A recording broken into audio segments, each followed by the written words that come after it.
Hello guys, in this video I am going to show you how to take a photo and then print it with the printer application.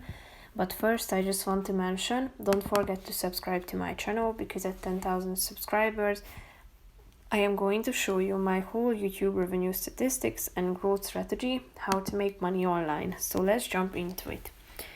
First of all, open the application on your phone.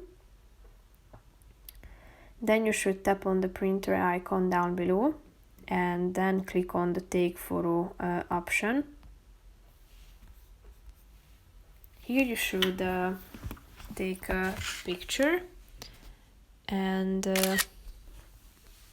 then tap on use photo if you are satisfied with the result. If you are not, tap on the retake button and take another picture.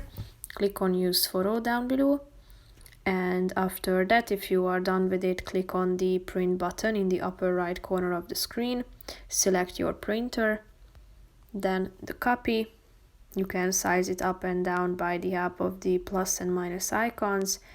And then if you are done with selecting all this information, click on the print button in the upper right corner of the screen. So that's pretty much it for this video, guys. See you in the next one. Bye bye.